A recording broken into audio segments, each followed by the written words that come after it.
I never thought I'd be the parent who would call the police on their own child, but standing there in my kitchen, staring at the evidence spread across our granite countertop, screenshots of Venmo transactions, text messages, and a folder of digital files that would make any mother's blood run cold, I knew I had no choice. My hands trembled as I dialed 911.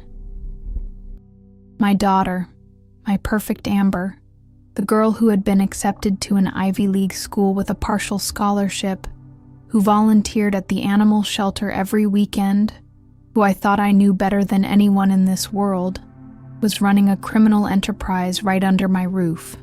But let me back up and tell you how I discovered it all, because what I found was so much worse than I initially thought.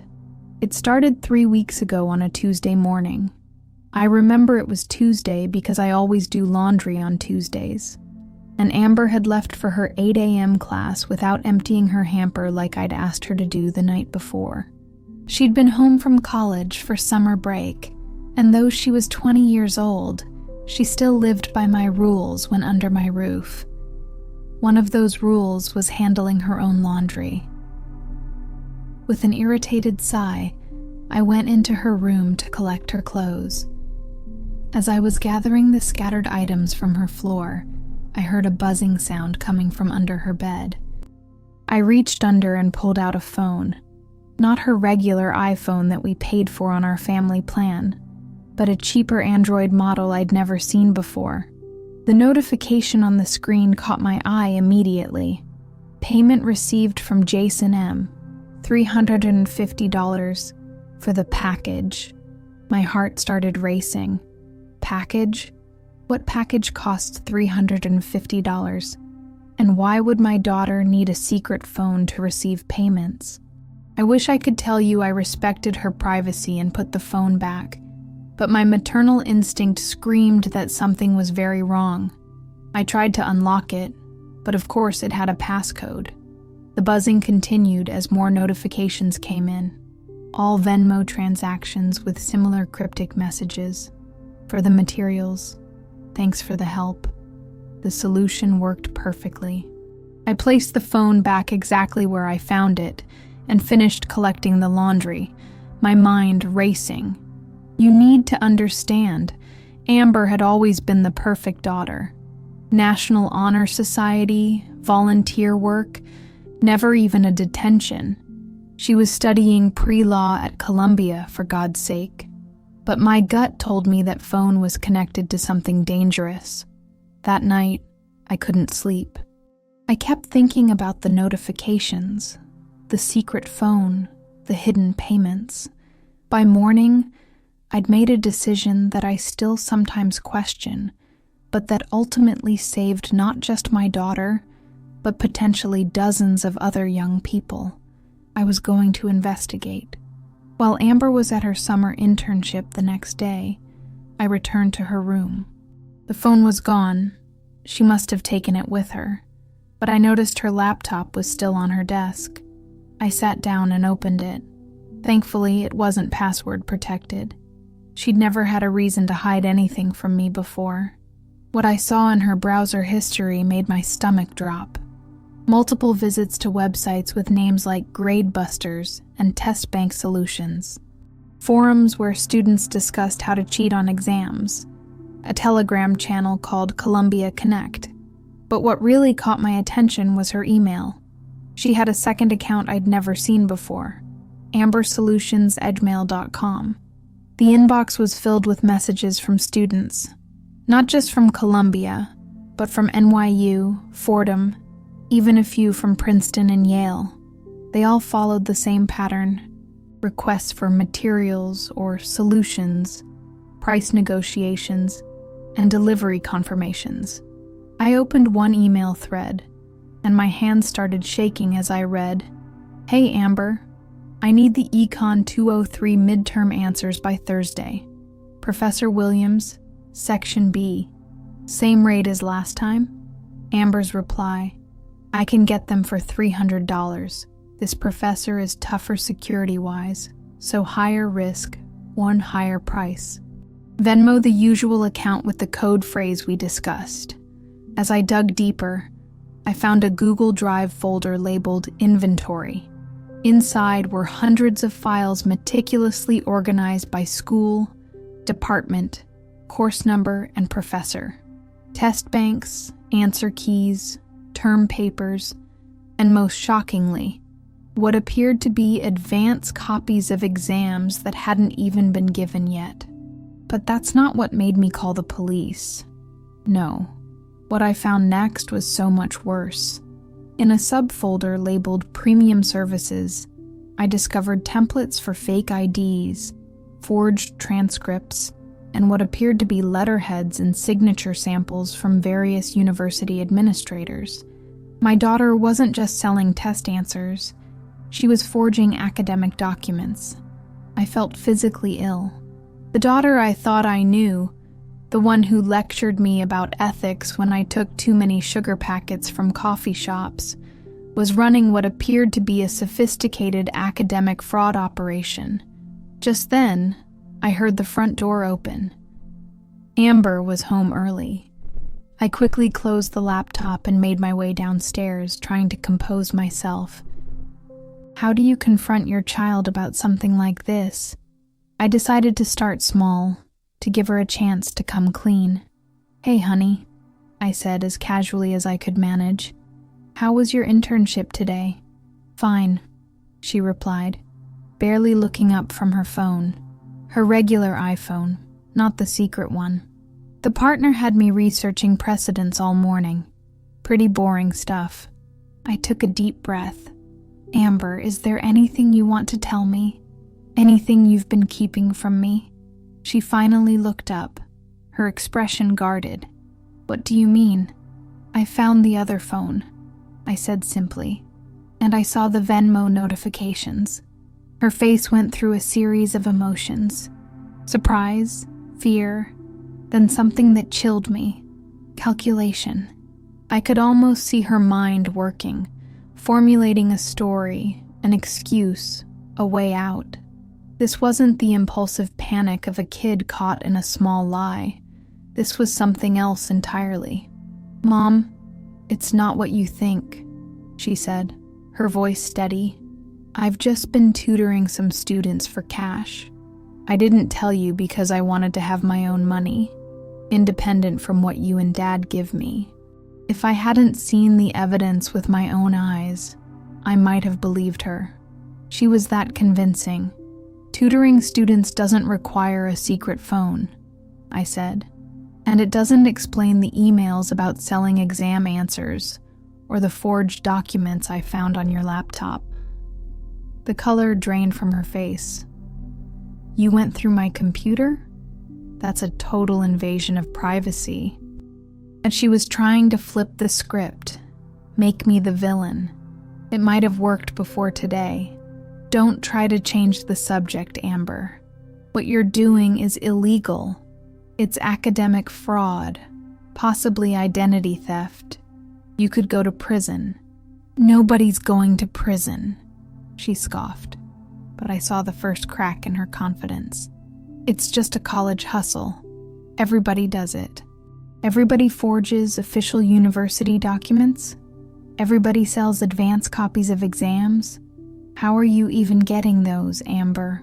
She was quiet for a moment, then sighed. "You really want to know? Fine. I have a system. I have people, students who work in administrative offices, teaching assistants who need money, even a janitor who has access to the professor's lounges after hours. We're organized, efficient." The casual way she described this criminal network sent chills down my spine. This wasn't some small-time cheating operation. This was organized, methodical, and clearly profitable. "How long has this been going on?" I asked. "Since second semester freshman year," she admitted. "It started small, just selling my old papers and test banks. But then I realized there was so much demand and so little supply. It's basic economics, Mom. I'm just filling a market need. By committing crimes," I added. "Who else is involved in this?" She hesitated, and I saw a flash of protectiveness in her eyes. Just me. I run everything. But I knew that was a lie. The operation was too big for one student to manage alone. She was protecting someone, or multiple people. Amber, this has to stop. Today. You need to shut it all down and come clean. She laughed. Actually laughed. Come clean to who? The university? Do you have any idea what would happen? I'd be expelled. Everything I've worked for would be gone. Everything you've worked for? I repeated incredulously. You mean your fake achievements? How many of your own papers did you actually write? How many tests did you take honestly? That hit a nerve. I'm smart enough to get the grades on my own, she snapped. This was never about helping myself. It was about seeing an opportunity and taking it, and corrupting other students along the way. I added, how many people's education have you undermined? How many unqualified students will become incompetent doctors or lawyers or engineers because they bought their way through school with your help? For the first time, she looked uncertain. This was my daughter. Somewhere underneath this criminal entrepreneur, I had to try to reach her. Amber, I love you. You're my daughter, and nothing will ever change that. But what you're doing is wrong, and it's going to catch up to you eventually. Wouldn't it be better to end it now, on your terms, than to wait until you're caught? She was quiet for a long moment, considering. Then her phone, the secret one, buzzed in her pocket. She glanced at it, and I saw her expression harden again. I can't stop now, Mom. It's bigger than you realize. And honestly, I'm good at it. Really good. The pride in her voice when she said that broke my heart. Good at committing crimes? Good at running a business, she corrected. Do you know how much I made last semester alone? Over $50,000. Tax-free. I gasped. That kind of money wasn't just students buying occasional test answers. This was systematic, ongoing fraud. Who's on the other end of that message? I asked, nodding toward the phone she was clutching. She hesitated. Just a client. Show me. She reluctantly handed over the phone. The message read, FBI showing up at Ryan's dorm. He might have talked. Need to implement containment protocol ASAP. My blood ran cold. Containment protocol? Amber, what does that mean? For the first time, she looked scared. It means we need to delete everything. All the files, all the communications. It's our emergency plan. The FBI is already involved? I whispered. Apparently, she said, reaching for the phone. Which means I need to act quickly. I pulled the phone away from her reach. No, this ends now. Mom, you don't understand what's at stake here. I understand perfectly, I said. You've gotten yourself involved in something dangerous and illegal, and it's spiraling out of control. If the FBI is already investigating, destroying evidence will only make things worse for you. Or better if they can't prove anything, she countered. In that moment, I didn't recognize my daughter at all. The calculating look in her eyes, the cold assessment of how to evade law enforcement. Who was this person? Amber, listen to me carefully, I said, my voice firm. I'm your mother, and I love you more than anything in this world. But I cannot and will not help you obstruct justice or destroy evidence. You have two choices right now. Either you can tell me everything, who's involved, how it works, all of it, or I'm calling the police myself. You wouldn't, she challenged, but I could see the uncertainty in her eyes. To protect you from making an even bigger mistake? Yes, I would. We stared at each other for what felt like an eternity. Then finally, her shoulders slumped. It wasn't supposed to be like this, she whispered. It started so small. Tell me, I encouraged gently, and she did. For the next hour, she laid out the entire operation. It had begun innocently enough, sharing study guides with friends. But then a desperate classmate offered her $50 for a copy of an old test. Then another student wanted help writing a paper. Soon, she realized there was serious money to be made. She recruited other students, kids who worked in administrative offices with access to test files, teaching assistants who could provide advance copies of exams, even students at other universities to expand the network. What had started as a solo operation had grown into a sophisticated enterprise with over 24 people involved across 5 universities. The forged documents had been the most recent addition, a service for students who needed to boost their transcripts for internship applications or graduate school. The worst part, she admitted quietly, is that we've started getting requests from pre-med and engineering students, people who really shouldn't be passing if they can't do the work themselves. That was the first sign that the real Amber, my Amber, was still in there somewhere. She recognized the potential harm. "So what do we do now?" she asked, looking up at me with tears in her eyes. I took a deep breath. "We go to the authorities before they come to us. We tell the truth, and we face the consequences." "I'll go to prison," she whispered. "Maybe not," I said, though I wasn't sure if that was true. "You're young. This is a first offense. And if you cooperate fully, that counts for something." She nodded slowly. "What about the others?" "That's not for you to worry about," I said firmly. "They made their choices, just like you did." That afternoon, I made the hardest phone call of my life. Not to 911 as I'd initially planned, but to a lawyer friend who specialized in criminal defense. He agreed to meet with us immediately, and by that evening, he had arranged a meeting with the FBI agents who were already investigating the case. Amber told them everything: names, methods, records. She held nothing back. She handed over her phones, her laptop, and access to all her accounts. The agents were stunned by the scope and sophistication of the operation, particularly when they realized it was masterminded by a 20-year-old. What happened next was a blur of legal meetings, university disciplinary hearings, and endless tears, both Amber's and my own. The consequences were severe, as we expected. Amber was expelled from Columbia. Several of her co-conspirators faced similar academic penalties.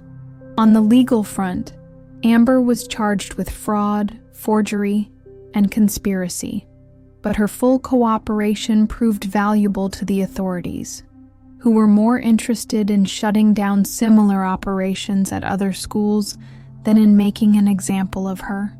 She accepted a plea deal, 2 years of probation, 500 hours of community service, and a felony record that would follow her for the rest of her life. The hardest part wasn't the legal consequences, though. It was watching my daughter come to terms with what she had done and who she had become. The money, nearly $200,000 over 2 years, was all seized. Her academic career was in shambles. Her future, once so bright and promising, was now uncertain at best. For weeks, she barely left her room. The shame was overwhelming. Not just public shame. Her story had made national news, with headlines like, "Ivy League cheating ring mastermind brought down by her mother," but the private shame of confronting her own choices. 6 months have passed since then. Amber is different now. Humbled, reflective, and working hard to rebuild her life. She's taking classes at community college, where she insists on doing every assignment herself, no matter how challenging. Her community service at a literacy center has given her a new perspective on the value of education. Last week, she showed me an essay she'd written for an ethics class. It was a thoughtful examination of how small compromises can lead to major moral failures, using her own experience as a case study. It was insightful, honest, and beautifully written, entirely her own work. "I'm proud of this," she told me. "It's the first thing I've written in years that feels completely mine. As painful as this journey has been, I don't regret my decision to confront her and hold her accountable. By exposing her operation, I may have saved her from an even worse fate down the road. And perhaps more importantly, I helped her find her way back to herself, the real Amber, not the criminal entrepreneur she had become." To any parents watching this, trust your instincts. When something feels wrong with your child, it probably is. Having the courage to confront difficult truths may be the most important form of love you can offer. And to any students tempted by the shortcuts that Amber offered, the price is far higher than any amount you might pay for a test answer or a forged transcript. The true cost is your integrity, your education, and potentially your future. As for Amber and me, we're rebuilding our relationship day by day. There are still difficult moments and unanswered questions. Will she ever be able to attend a top university again? Will this felony record follow her forever? Can she create a meaningful career despite these setbacks? I don't know the answers. But I do know that facing the truth, however painful, was the first step toward healing. And I know that my daughter, my real daughter, is finding her way back to the person she was meant to be, not the criminal she almost became. Sometimes the hardest calls are the right ones, even when it means calling the police on your own child.